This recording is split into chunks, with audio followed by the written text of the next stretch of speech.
السلام علیکم ورحمۃ اللہ وبرکاتہ۔ سامعین، افکار دینیات یوٹیوب چینل میں ہم آپ کا دوبارہ سے خیر مقدم کرتے ہیں۔ آج ہم بات کریں گے عقائد پر۔ قرآن کریم کی مشق اور تجوید کے ساتھ اسلامی معلومات، سوالات اور جوابات کے ساتھ ساتھ آج ایک نیا ٹاپک ہم شروع کر رہے ہیں بچوں کے لیے، خاص طور سے بچوں کے لیے۔ اگر بڑے بھی اس میں شامل ہو جائیں تو کوئی مسئلہ نہیں ہے۔ آج ہم پڑھیں گے عقائد کی تعریف کہ عقائد کسے کہتے ہیں، یعنی عام طور پر لوگ کہتے ہیں عقیدہ۔ تو آج ہم عقائد کی تعریف پڑھیں گے اور باقاعدہ ایک طرز کے ساتھ بچوں کو یاد کرنے کا طریقہ بھی سکھائیں گے کہ آپ بچوں کو یہ چیزیں کیسے طرز کے ساتھ کیسے یاد کرا سکتے ہیں۔ ان تمام چیزوں پر بات کرنے سے پہلے ہم آپ سے ادباً درخواست کرتے ہیں کہ اگر آپ ہمارے اس چینل پر نئے ہیں تو ہمارے چینل کو سبسکرائب کرنا نہ بھولیں اور بیل آئیکن کو پریس کر دیں تاکہ نئی ویڈیو کا نوٹیفیکیشن آپ کو آسانی سے مل جائے۔ تو چلیے سامعین، آج پڑھتے ہیں عقائد کی تعریف۔ بسم اللہ الرحمن الرحیم۔ عقائد، جی ہاں، ہم عقائد کی تعریف کر رہے ہیں۔ عقائد آدمی جن دینی باتوں پر، آدمی جن دینی باتوں پر دل سے یقین رکھتا ہے ان کو عقائد کہتے ہیں۔ آدمی جن باتوں پر دل سے یقین رکھتا ہے، دل سے یقین رکھتا ہے، یقین کامل رکھتا ہے، ان کو عقائد کہتے ہیں۔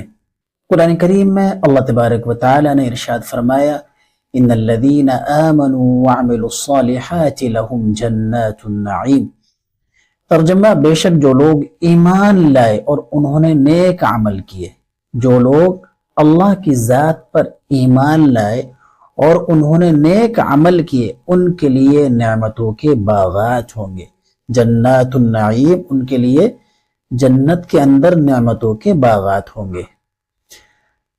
اس کے ضمن میں ایک حدیث ہے، اللہ کے نبی صلی اللہ علیہ وسلم نے ارشاد فرمایا، جو شخص گواہی دے کہ اللہ کے سوا کوئی معبود نہیں، جو شخص اس بات کی گواہی دے کہ اللہ کے سوا کوئی معبود نہیں اور حضرت محمد صلی اللہ علیہ وسلم اللہ تعالی کے رسول ہیں، تو اللہ تعالیٰ اس پر جہنم کی آگ حرام کر دے گا۔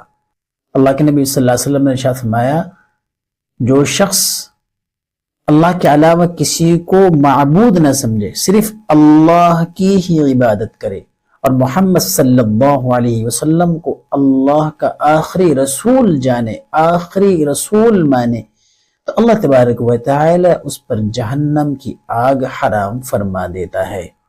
جہنم کی آگ ایسے شخص پر حرام ہے جو اللہ کے علاوہ کسی کی عبادت نہیں کرتا اور محمد صلی اللہ علیہ وسلم کو اللہ کا آخری رسول مانتا ہے، تو اللہ تبارک و تعالی اس پر جہنم کی آگ حرام فرما دیتا ہے۔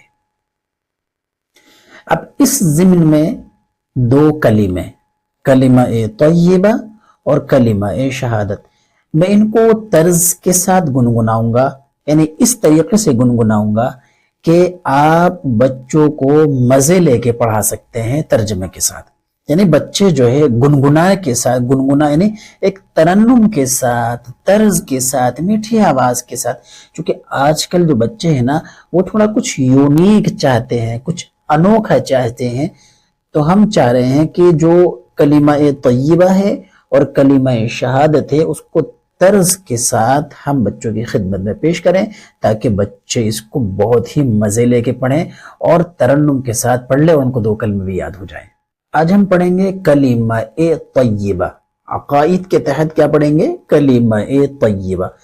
اس کے پڑھنے کا انداز بہت ہی انوکھا نکالا ہے، انوکھا۔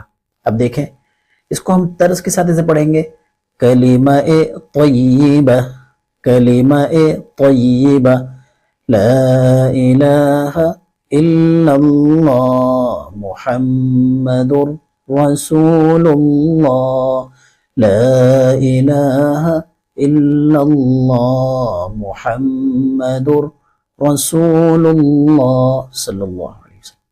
اب اس کا ترجمہ بھی یاد کرا دیں۔ اللہ کے سوا کوئی معبود نہیں، اللہ کے سوا کوئی معبود نہیں، اور محمد مصطفیٰ صلی اللہ علیہ وسلم اللہ کے رسول ہیں۔ یہ آخری اللہ کے آخری رسول ہیں۔ تو اس کلمہ کو کیسے پڑھیں گے؟ لا الہ الا اللہ۔ بچوں آپ بھی پڑھو میرے ساتھ ساتھ، لا الہ الا اللہ، لا الہ الا اللہ، لا الہ الا اللہ، لا الہ الا اللہ، محمد رسول اللہ، لا الہ الا اللہ، محمد رسول اللہ، محمد رسول اللہ۔ اب اس کا ترجمہ، اللہ کے سوا کوئی معبود نہیں اور محمد مصطفیٰ صلی اللہ علیہ وسلم اللہ کے رسول ہیں۔ تو آج ہم نے کلمہ طیبہ کی مشق کی، کل اسی طریقے سے ہو طرز کے ساتھ کلمہ شہادت لے کر کے آئیں گے۔ تو بچوں میری آپ سے درخواست ہے کہ آپ اس کلمے کو ایسے ہی طرز کے ساتھ پڑھیں اور ہمیں کمنٹ باکس میں اپنا جواب ضرور تحریر کریں کہ آپ کو یہ ویڈیو کیسی لگی۔ تو چلیے سامعین، اگلی ویڈیو میں آپ سے ملاقات کریں گے۔ تب تک کے لیے بچوں آپ سے میری درخواست ہے کہ آپ اپنے فرینڈز کو، اپنے دوست احباب کو، اپنے کزنز کو اس ویڈیو کو شیئر کر دیں تاکہ وہ بھی طرز کے ساتھ لا الہ الا اللہ محمد رسول اللہ اس طریقے سے کلمہ پڑھ لیں۔ ٹھیک ہے سامعین، ہمیں اجازت دیجیے، اگلی ویڈیو کے ساتھ پھر دوسرے کلمے میں آپ کے ساتھ ہم گنگنائیں گے۔ تب تک کے لیے ہمیں اجازت دیجیے۔ السلام علیکم ورحمۃ اللہ وبرکاتہ۔